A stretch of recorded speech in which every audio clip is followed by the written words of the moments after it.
Gracias por acompañarnos y sumarse en este tiempo, no el habitual para Megilat Teja, pero sí es el tiempo habitual para poder estudiar. Siempre que podemos hacernos de un tiempo para poder estudiar, ese tiempo ya es bienvenido.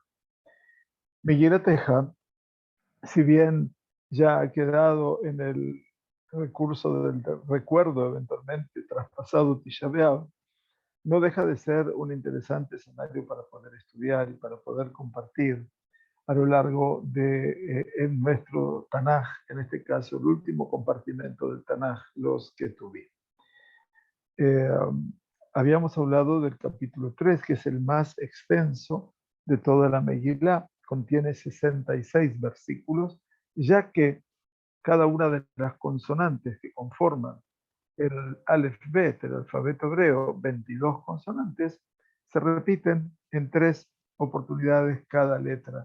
3 veces la Aleph, 3 veces la Bet, la Gimel y así sucesivamente. Obviamente, en el comienzo les recuerdo lo que estudiamos en los primeros versículos hasta el versículo 21 y luego continuamos en la segunda sección hasta el versículo 27. Eh, ya al principio se nos dice cuál es el sentido esencial de este canto de duelo que se dice elegía eventualmente en lenguaje más poético, Shalom Uraja. Muchas gracias.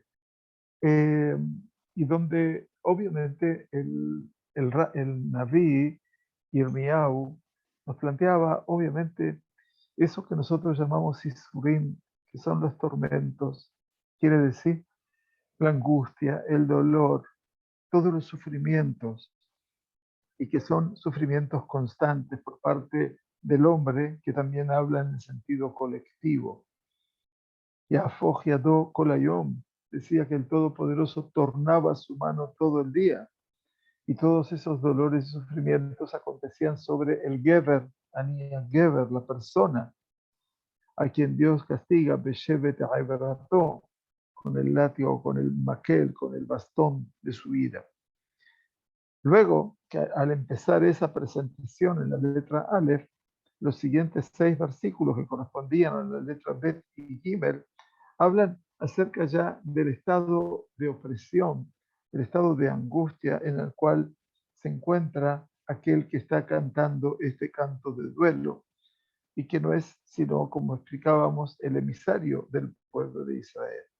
En los siguientes 6 versículos, desde la letra Dalet y Hei, quiere decir siguiendo el Aleph Bet, por supuesto, el autor del poema de duelo es como que eleva una queja por cuanto que Akadosh Baruj Hu se está comportando con él con muchísima crueldad, así lo siente él, como hace tal vez un animal, perdonando la comparación, dice que Hayat Orefet, un animal devorador, ¿no es cierto? Un animal de rapiña, cuando toma a su presa. Luego, los versículos Vav y Zain, que cierran la primera parte, eventualmente describen fundamentalmente el estado anímico, el estado espiritual del Mekorén, del que está entonando este cántico de dolor y de poesía de dolor, donde llega tal vez a la máxima expresión de lo que es la desesperación, que ya siente que no tiene más esperanza por parte de su Dios. Pero a partir de esa desesperanza y de esa desesperación, es que ese hombre, el Geber, se despierta ante Dios para rezar y entonces para prestar atención, para analizar, para percibir qué es lo que está pasando en su alrededor. Por eso dice, Zot Ashiv el Libi, todo esto voy a volver a poner en mi corazón. Quiere decir, debo observar ahora los caminos del Todopoderoso que me son recónditos, y esta tefilá eventualmente es ese análisis, esa observación de los caminos de Hashem que los despierta nuevamente a Él para poder enhebrar este proceso de esperanza, obviamente. Al Ken Ojil terminaba diciendo el versículo 21. y entonces, por lo tanto, habré de esperar en el sentido de la esperanza. Y volvemos a insistir, a pesar de que todo esto ha sido dicho en lenguaje personal, ¿no es cierto?, en lenguaje singular, por supuesto que todos los sufrimientos descritos aquí son sufrimientos de todo el colectivo, que son obviamente donde cada individuo se siente parte de este dolor, de este sufrimiento, pero así todo, obviamente, existe en esta descripción del canto de duelo, del que canta sobre el duelo, eh, muchas de las cosas que le pasaron al mismísimo autor de esta Megilá, que fue el profeta Jeremías, que también él lo sufrió en carne propia y se autodeportó, se autoexilió a Egipto tras la durísima y cruel persecución que puso en riesgo su vida. A partir de allí comenzamos el versículo 22 hasta el 27.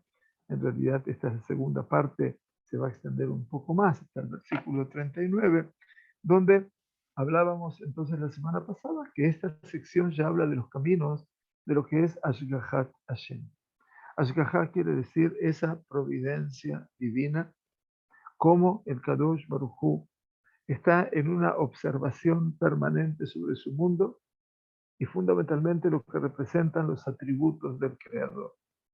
Ante todo, el autor va a repetir permanentemente que el Todopoderoso es Rab Gesed. Quiere decir no solamente que su bondad es infinita, sino que también es Malé Rahamim, que el Melech Yoshev al Kiser Rahamim, como rezamos todos los días. O sea que también es un Dios repleto, si podemos decir así, de compasión y de bondad. Y por cierto, dice, y habíamos estudiado, que es muy grande su fidelidad para con todas las personas. Por eso decíamos la semana pasada, cuando nos despertamos a la mañana, decimos, Modeani lefaneja, quiere decir que nosotros le imploramos al Todopoderoso, eventualmente, que te agradezco, Dios mío, Shehezar Tabi Nishmati, quiere decir que me has devuelto mi Neshama, déjemela con toda tu compasión y amor. Y terminamos diciendo, Rabá Emunateja. Rabá Emunateja quiere decir, gran es tu fidelidad. O sea, grande es, yo le agradezco a él que él cree en mí.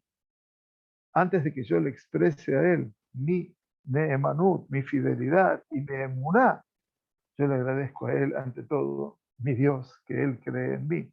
Y por eso el autor trae ese punto. Y por lo tanto, decía el versículo 24, al quien ojil, por lo tanto, ojil a la quien, como estábamos en este filón de Rosh Hashanah y de Yom Kippur, que ya se aproximan con favor de Dios, ojila la que. Y eso es realmente la construcción de la esperanza como lo son estas semanas. A partir de aquí, entonces, el autor llegaba a, ya promediando al versículo 27, que es el último que está marcado aquí, Tov Hashem lekovav, quiere decir, bueno es Hashem para los que tienen esperanza en él. Y por supuesto que está convencido. Y por lo tanto, bueno es aguardar callando la salvación de Hashem, de Tov Yahil Bedumam, dicho a Hashem. Pero también lo que es bueno es cuando la persona puede esperar Bedumam. Dumam quiere decir sin expresar absolutamente nada, porque el silencio a veces vale oro, ¿no? Silence is golden, como decía la canción. Y el silencio a veces vale oro y vale la pena aguardarlo a Dios de esa manera. Y es entonces que el autor nos decía, bueno es para el hombre acostumbrarse al yugo de la vida en su juventud. Recordamos que aquí el autor trataba de insinuarnos que a veces los sufrimientos que acontecen a la persona, ¿no?, que nos acontecen, nos educan a nosotros. Y por eso es bueno que cargue con ese yugo en su juventud. Y por lo tanto, cargar ese yugo a veces de la crueldad. Porque obviamente nosotros como padres intentamos siempre, obviamente, alivianar toda la carga que pueda tener sobre nuestros hijos. pero ¿hasta qué punto estamos haciendo bien? Cuando a veces deberíamos permitir que un poco ese rigor se sienta, porque en última instancia cuando uno aprende, aprende precisamente de ese rigor. Y entonces no significa que eso obligue a generar sufrimiento al otro, no. Pero a veces las situaciones de angustia, las situaciones de dolor y las situaciones de sufrimiento debemos abordarlas como tal y no solamente con un consuelo simple diciendo que ya va a pasar, porque lo mejor que le puede pasar a la persona es que lo pueda hablar, como está hablando este autor, el Mekonen, aquel que escribe este cántico de duelo, y que en última instancia lo que espera, obviamente, es poder resolver definitivamente todo lo que es ese sufrimiento para la persona increíble.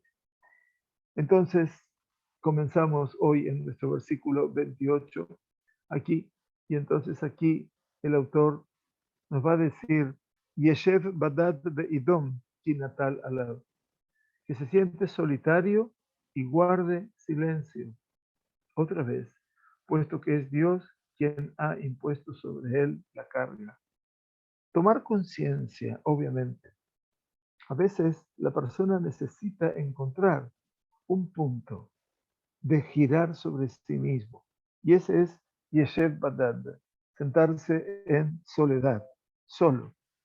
Pero el sentarse en soledad no es quedar al desamparo, sino que a veces dice, explican los comentaristas aquí del Tanaj, el Radak, Rabbi David Kimchi en particular, que a veces la persona que sufre debe sentarse tranquilo, como está dicho en el libro de Devarim, más al final, en Perashat Azinu, que es la canción con la cual Moshe Rabenu se despide del pueblo judío, Vaishkon Israel Betach, Badad Ain Yaakov.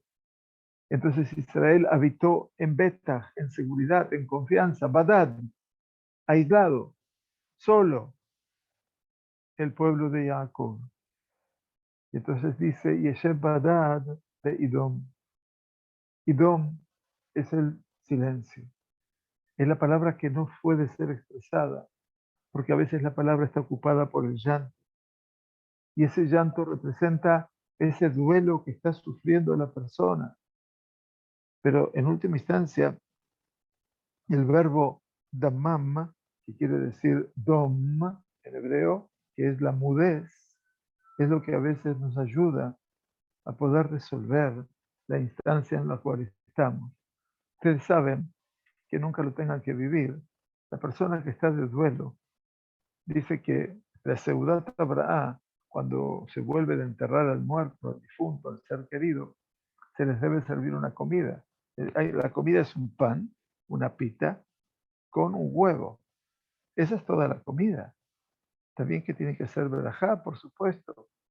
Pero ¿por qué el huevo en sí? Porque el huevo es ovalado, ¿verdad? Pero en lo P. En lo P quiere decir no tiene ningún lugar abierto. Y así es como la boca de la persona que está de duelo. No podemos entrar a sacarle palabras cuando él no quiere hablar. Y solamente las leyes del Shulchan Aruch, las leyes de la Halajá, tan sabia, dice, solamente se le puede hablar si él abre la conversación. Y en ese momento, como él abrió la conversación, yo le puedo contestar. Nosotros a veces en nuestra impotencia, ante el dolor, ante la pérdida, ante la angustia, todos necesitamos hablar y empezar a hablar de cualquier tema que en ese momento en la mente de la persona que está de duelo no importa. Lamentablemente no importa. Y entonces acá dice Yeshev que se siente Badad Beidom, ki Natal Alav. Ki Natal Alav, ¿qué quiere decir Natal Alav? Hashem ha impuesto sobre él una carga, ese yugo, esa carga que hablaba antes. Y obviamente existe aquí una, una concepción de poder, como explican los sabios de la Gemara, eh, la, la intención de que cuando llegan esos isurim, esos sufrimientos que no son fáciles de sobrellevar, la persona los pueda recibir con amor. Versículo 29, en esta parte que llegamos hasta el 39, dice, Item be'afar pihu, ulay estikwa, que ponga en el polvo su boca, pues quizá habrá esperanza. ¿Qué quiere decir Item be'afar pihu? La boca puesta contra la tierra. Y quiere decir que la persona se reverencie, quede totalmente expuesto en su cuerpo, porque la istahabaya implicaba que todo el cuerpo quedaba como cuerpo a tierra, para entender la figura. Entonces su boca, obviamente, está allí, y como dice Rabbi Abraham Ibn Ezra, hasta que llegue la tierra, el polvo de la tierra a su boca. Y obviamente esta posición habla de una posición de sometimiento absoluto al Creador. Y entonces, en última instancia, a Ulay Estikwa, quiere decir, cuando yo puedo someterme verdaderamente a la voluntad de mi Creador, tal vez ahí se conjugue la esperanza. Y Telemaque Uleji, Isba Bejerpa. Quiere decir, dice el versículo 30, que presente su mejilla al que le hiere, que se harte de oprobio. Sí, Sandra, ¿me está preguntando algo? ¿Hay una mano levantada? Sandra. ¿No? Ok. Entonces, dice el versículo 30, que presente su mejilla al que le hiere, que se harte del oprobio. O sea, que la gente que lo afrenta, que la gente que lo avergüenza eventualmente, que, que siga recibiendo todo eso como parte de un escenario que obviamente forma parte de esta vida diferente. Entonces, dar la mejilla al otro a veces se entiende mal en este sentido, ¿no? Porque es todo un pensamiento cristiano detrás de todo esto, porque la iglesia siempre utilizó los textos judíos y obviamente lo pone en bocas de aquel hombre, diciendo que el golpe de aquí hay que poner la otra mejilla. Pero no es así acá. El verdadero sentido es, y telemaqueuleji, dice que a veces es preferible soportar el golpe en la mejilla, pero no quejarse ante el Todopoderoso. Quiere decir, también lo dice David, lo dice Yeshayahu, perdón, Gevi natati lemakim. Mi cuerpo lo di a aquellos que me atormentan, ulhayai lemoretim, y mis mejillas a los que me golpean. Panay lo istarti, dice Yeshayahu, mi rostro yo nunca jamás oculté, mi kelimot de afrentas, de vergüenzas, barro y de escupitajos. Así lo dice Yeshayahu. Y por lo tanto, aquí lo que tenemos delante nuestro, obviamente, es cómo sobrellevar la angustia, el dolor. Y en este caso, eso se lleva no con la queja, sino con el silencio. A veces el silencio lleva eventualmente a una evaluación, como dice Coelet de Amaskilva Etai y Dom. La persona que sea sabia e inteligente en aquel tiempo habrá de enmudecerse. Si bien la palabra es lo que construye, no les quepa ninguna duda que el silencio a veces ayuda a no destruir. Dice entonces, Kilo Isnach Leolam Hashem, porque Hashem no desechará para siempre. Quiere decir, nunca va a abandonar a aquellos que han tendido su esperanza para con él. Y eso es una gran verdad. Kim Hoga, Berriham Kerov Hasadam. Dice el versículo 32, pues aunque contristare, se apiadará conforme a la multitud de sus misericordias. ¿Qué quiere decir Kim Hoga? Dice, aun cuando el Todopoderoso me traiga a mí ese yagón, ese sufrimiento, esa pena, esa angustia sobre mí. Así todo el Todopoderoso se llenará de compasión y de piedad, porque el camino de Dios era hacer gesed. Se apiadará conforme a la multitud de sus misericordias. Berriham kerob hasadav. No me gusta la palabra misericordias, pero aquí dice hasadav, son bondades. Kilo ainam libo vayageh beneish, porque no aflige de su corazón, ni contrista a los hijos del hombre. ¿Qué quiere decir Kilo ainam libo? Dice el autor, y explican los mefarshim, los comentaristas, el Todopoderoso no produce sufrimiento a la persona de su corazón. Quiere decir, sobre lo que Dios se le ocurre hacer, vamos a suponer, si puedo hablar en ese lenguaje, sin juzgarlo. Por lo tanto, lo que hace Kadosh Baruj Hu, no hay ninguna duda, no lo hace porque, bueno, su corazón le dicta lo que tiene que hacer, como me pasa a mí. A diferencia, a Kadosh Baruj Hu es el juez, y el juez de la verdad. Shofet Tzedek Behemet, que juzga la verdad y la justicia. Por lo tanto, dice el Kadosh Baruj Hu, Kilo Ainam Elibo Vayaje Beneish. Vayaje también quiere decir, no va a castigar por su corazón, quiere decir, no es la tradición, no es el camino de Dios generar ese espacio de angustia y de dolor simplemente en forma injusta. Y por lo tanto, no hay ninguna duda de que Akadosh Baruj Hu hace un juicio y nosotros confiamos en él, que es el juez de toda la tierra.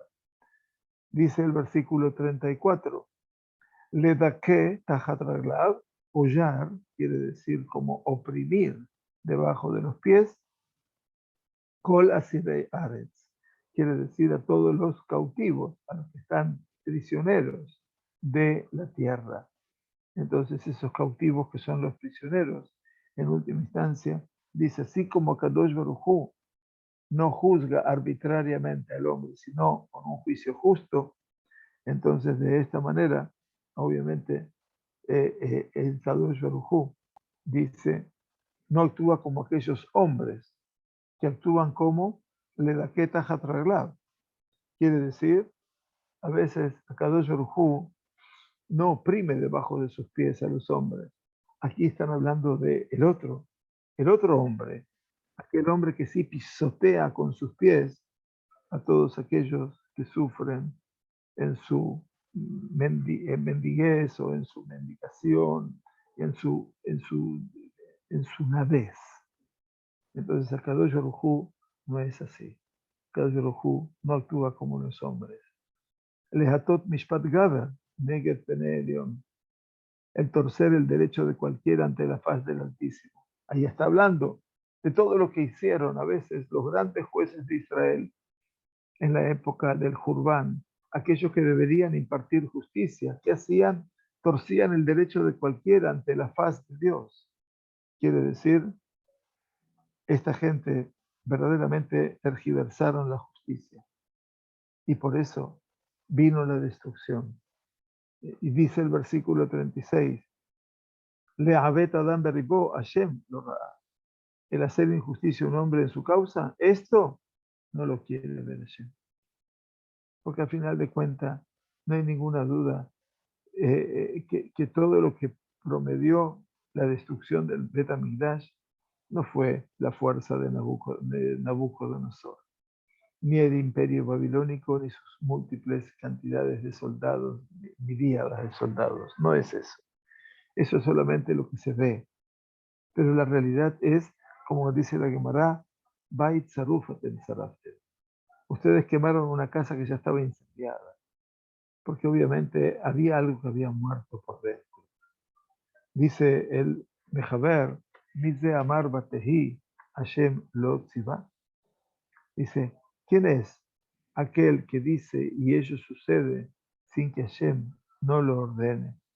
Esto es muy bonito, porque en última instancia lo decimos en la tefilá cotidiana, también de Shabbat, Utzibaba y Amot. ¿Quién es aquel que dice y ello sucede? O sea, ¿acaso hay entre ustedes entre ustedes, carne y hueso, alguien como él? ¿Quién puede decir, decretar sobre algo y eso que se decreta y se dice va a estar? Hashem lo tziva. Si Hashem no lo ha ordenado, así va a ocurrir. Por lo tanto, todo viene a partir de ese decreto divino. Y obviamente, Akadosh Baruj Hu tienen que saber, no trae la angustia, el dolor, el tormento, porque Él lo quiere hacer, sino que hay una cuestión de justicia. Entonces hay juez y hay juicio también. Y por eso dice aquí un versículo muy conocido en el libro de Irmiau, por supuesto, y aquí lo tenemos. Mi pie león lotetse arraot beatam. ¿Qué quiere decir? Acá los comentaristas están divididos. De la boca del Altísimo no procede tanto lo malo como lo bueno. ¿Es una pregunta o es una afirmación? No lo sabemos. Pero en última instancia, una forma de ser entendido es como si fuera una pregunta y eh, una pregunta donde hay asombro en la pregunta. De la boca del Altísimo no procede tanto lo malo como lo bueno. En este caso, ¿acaso no es de la boca de Dios que habrá de salir lo malo y lo bueno? En este caso, obviamente, está haciendo la pregunta, que una cosa y la otra salen de la boca de Dios. Pero la segunda opción, como lo explican las Metzudot, aquí otros comentarios, es no en una pregunta, sino en un lenguaje existencial. Desde el día que Kadosh Baruj Hu dijo, mira, nos dice en este Humash de Barim, al final, estamos muy cerquita de ese tiempo. Mira, yo he puesto delante de hoy la vida y el bien, la muerte y el mal. Cuando Kadosh Baruj Hu le dice al hombre, y por lo tanto, entonces, en ese momento, cuando Dios me lo dice a mí, yo como ser humano, ahora me hago soberano de todas las circunstancias de mi vida y del mal, como si ha venido por sí mismo sobre aquellos que han obrado mal y el bien sobre los que han obrado bien. De aquí se aprende, eventualmente, de acuerdo a esta explicación que trae Rabbi Yehuda Kerá y la cita Rashi, Kará y la cita Rashi, que la persona es quien decreta el mal sobre sí mismo, eventualmente, y también se provoca el bien a sí mismo. Entonces aquí es un lenguaje diferente, no que todo proviene, por supuesto que todo proviene de él, pero en este caso, lo que me merezco, lo merezco. Y entonces, eventualmente, entiendo que cuando los sufrimientos, Dios nos permita, llegan a la persona no debería quejarse, como obviamente lo viene a afirmar. Y aquí cierra esta segunda parte y dice, Ma'itonen Adam Hay, Geber al Hata'ab. ¿Por qué pues ha de quejarse el hombre viviente? Quéjese el hombre a causa de sus mismos pecados. Y entonces dice, por lo tanto, ¿qué tiene el hombre pecador que quejarse a partir de ahora sobre cada una ayuda de sus desgracias que le acometen? De momento que esas transgresiones, toda esa inconducta moral, no solamente religiosa, es obviamente lo que me ha provocado a mí ese mal. Dice, y mientras la persona tenga vida y yo tenga en mis manos esa posibilidad, dice aquí el comentario, ¿no es cierto? Yamot que Gibor dice que se levante, se ponga de pie como una persona fuerte, Beitvade al Hatutav, y que confiese sus pecados y que no se queje. Y esto es fantástico. Dayoshe Uhai, dice el Midrash, es suficiente que la persona está viva. Amar a Kadosh Baruj le Adam, Hayotcha, Biyadai, Beodeja Mitonet. Dice, mira, estás vivo. Y Kadosh Baruj le dice al hombre, mira, tu vida está en mis manos y todavía te estás quejando. es el tiempo que la persona pueda cambiar. Y eso es obviamente uno de los escenarios más fuertes que trae la Megilá. La tercera parte es la tefilá y la geulá, la plegaria y la geulá, la redención, porque el aspecto redentivo es donde se construye la esperanza. Y eso empieza a partir del versículo 40. Aquí comenzamos otra realidad, otro escenario. Los primeros que hablaron del sufrimiento del individuo, el segundo todo lo que representa la providencia divina, y ahora viene la plegaria, todo aquello que va a conducir lentamente a esa apertura de un escenario fundacional en todo lo que representa nuestra vida o nuestra continuidad. El paso que es maravilloso, el versículo 40. Aquí está en última instancia, aquí está el resumen, la deducción que tiene ahora el profeta que compone esta quina. Examinemos ahora nuestros caminos y escudriñémoslo. O sea que busquémoslos bien por dentro. Benashuba al Hashem, ad Hashem, perdón. Y volvamos hasta, no al, sino hasta Hashem. Aquí hay un error en la traducción y permítanme corregirlo porque así se puede entender. Hasta Hashem. Hasta Él. Vamos a poner Señor para poder entender la oración.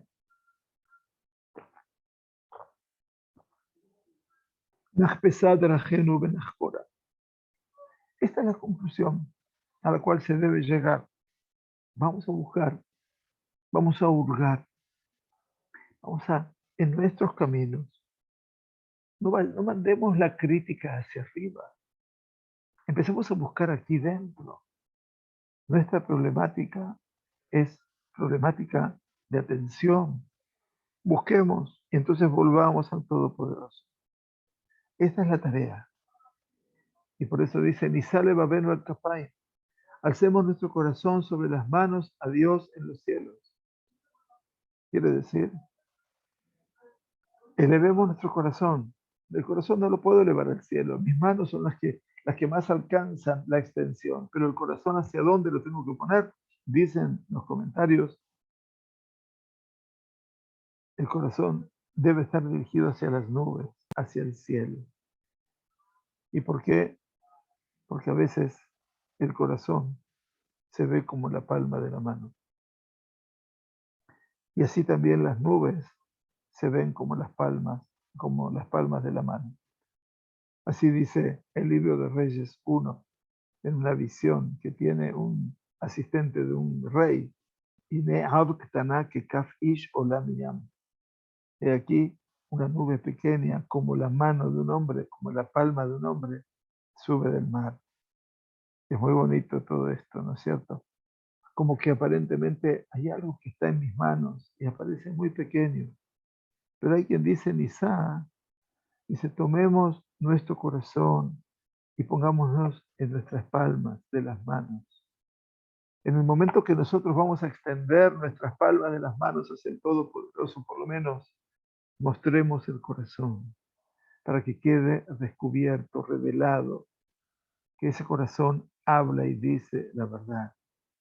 Entonces, Rashi explica en este lugar y dice, elevemos verdaderamente nuestro corazón al Todopoderoso, como aquella persona que se lava las manos que han sido impurificadas, se quita toda suciedad, porque, como explica los Jajamim, Modebe Ozev y Eruham, la persona que reconoce su error, su transgresión y la abandona definitivamente, Yeruham.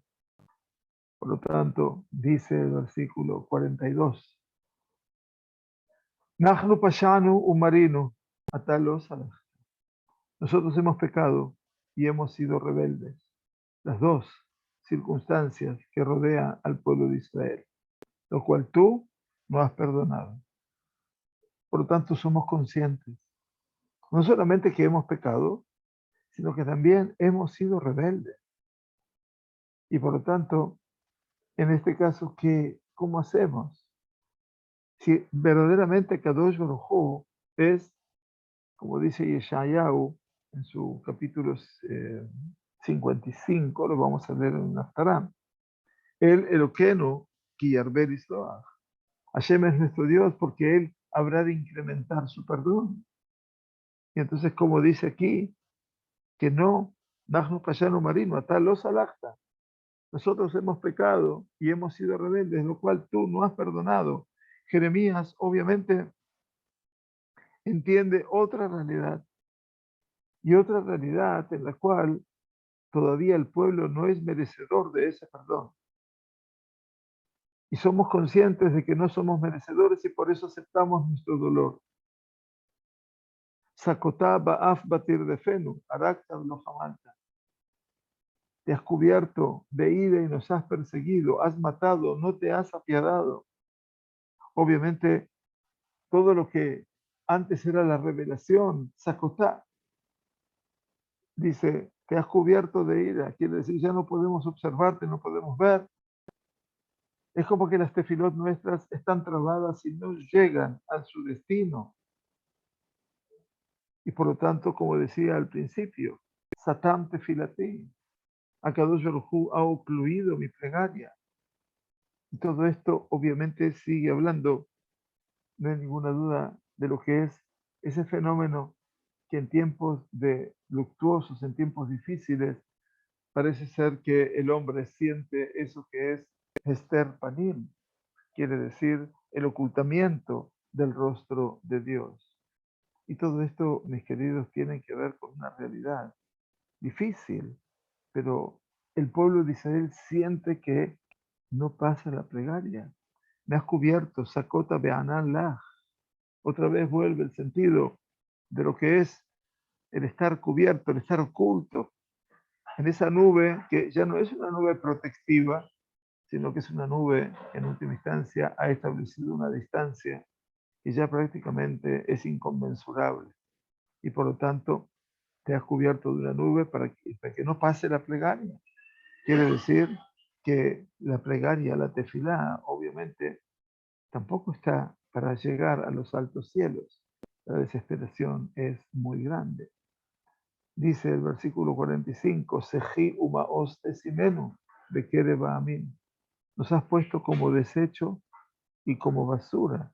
Esa es la descripción triste, real, contundente en medio de las naciones. Quiere decir, nosotros somos algo ya despectivo para los demás, algo que es despreciable para los demás.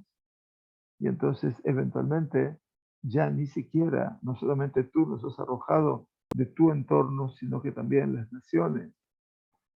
Patsu alenu pihem kol oiven. Y esta es la descripción lógica de lo que es la Golá y el Galut y lo que es el Salmo 37, particularmente al Nearot Babel, Sham Yashavnu Gam Bajinu Zochrenu Etzion. Aquí nos dice, abrieron contra nosotros su boca todos nuestros enemigos.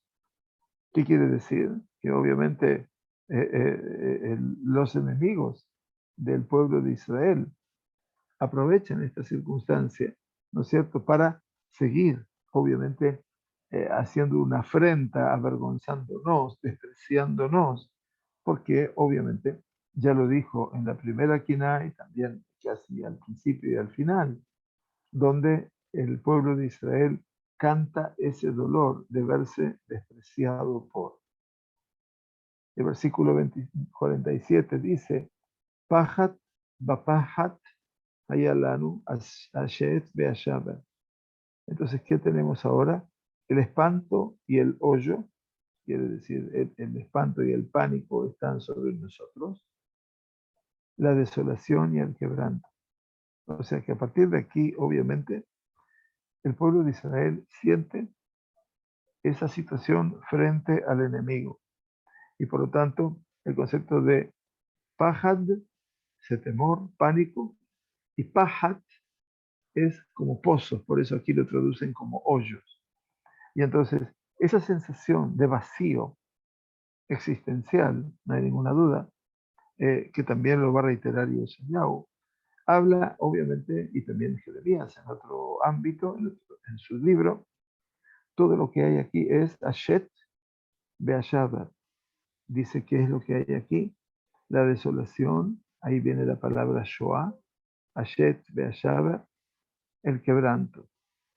Hoy también tuvimos un regalo muy importante de parte del mayor antisemita de toda la historia del pueblo judío, que vive aquí, a pocos kilómetros de donde estamos nosotros, y se llama Abu Mazen Yemach Shemo, que no solamente estuvo en Alemania y no reconoció el asesinato hace 50 años de 11 atletas israelíes en las Olimpiadas de Múnich, sino que delante de la prensa y delante de la canciller alemana, que no dijo nada, por supuesto, dijo que Israel ha hecho más de 50 shoot, holocaustos en el pueblo palestino. Estos son los destinos que tenemos aquí. Pero Akadosh Baruj Hu seguramente ya, como hemos pasado lo que hemos pasado, seguramente ahora les dará su merecido. Entonces, Am Israel sufre esta desolación que es She'et, quiere decir todo lo que es esa Shoah, esa desolación que es prácticamente el abandono total y el quebranto. Entonces, dice el autor, Palgemaim teradenai al sheber batami. Manan mis ojos y no cesan sin intermisión alguna. Quiere decir, el dolor, el llanto, es todo lo que el autor, el Mekonen, está hablando ahora. El dolor que se expresa obviamente a través del llanto. Palgué Maim, cataratas de agua, ¿no es cierto? Descienden mis ojos al Sheber Batami. Sheber Batami es por el quebranto, no lo dice aquí. Sheber está Shabur, está roto el quebranto de mi pueblo. El versículo 49, perdón, mis ojos echan ríos de agua, leí mal, perdóneme, echan ríos de agua, aquí está, Palgeimaim, a causa del quebranto de la hija de mi pueblo. Y el versículo 29, Aení, Nigera Velotitme, Me'ena Fugot. Manan mis ojos y no cesan sin permisión alguna. Este es el estado de desolación, el estado de desesperación. Y dice, Ad Yashkif Beyer Hashem Shemai, pero siempre está la esperanza. Y como está la esperanza, está aquí, instalada por primera vez en el texto, y lo dice claramente, hasta que Hashem vea, tienda la vista, o sea que no se oculte más, y me pueda ver, me pueda observar. Lo vamos a poner más grande. Aquí está conjugada la esperanza por primera vez en la Megilá. Y dice entonces, mis ojos, Eilin olelale nafshi mikol benote aidi. Mis ojos me conmueven mi alma a causa de todas las hijas de mi ciudad. Sod tzaduni katzipor oivai hinam. Como ave me han cazado incansablemente los que sin causa, veámoslo concretamente, son mis enemigos. Samtu babor hayai, samtu babor hayai, bayadu ebenbi. ¿Qué hicieron ellos? Me han cortado la vida en una fosa y echaron allí piedras sobre mí. Es decir, me han matado, me han enterrado vivo, dice el autor, obviamente de esta Megilá, que es un canto, obviamente, de dolor. Zafumay Marroshi, fluyeron, las aguas por encima de mi cabeza y que dije a Marte, me dije sobre mí mismo, ya estoy juzgado, ya fui decretado, estoy, por eso dice, perdido. O sea que tomó conciencia de la realidad. Entonces dice, Karati Shimha Hashem Mibor Tajir. Invoqué tu nombre, Hashem, desde la fosa más profunda. Y aquí, obviamente, es el llamado del hombre que vuelve ahora a conjugar la esperanza. Y entonces nos dice, Koli Shamata, Alta Alemusneja, le Rabjati, le Shabati.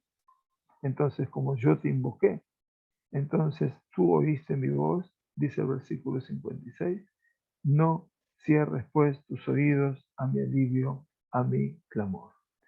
Y este obviamente ya empieza en el final de nuestra Megilá, de nuestro capítulo 3, perdón, comienza esa conjugación de lo que fue hasta ahora todo lo opuesto. Porque ahora se produce algo nuevo. Dice, tú oíste mi voz, algo que no existía. Y entonces lo que le pedimos ahora es que, ya que me has escuchado, no cierres tus oídos a mi alivio, a mi clamor. Bueno, nos faltan 10 versículos para terminar el capítulo 3, que es una hermosísima quina eventualmente, y que nos va a ayudar a comprender un poquito más todo ese escenario de desesperanza que viene a romperse precisamente ahora, en estas semanas, que son las 7 semanas del consuelo.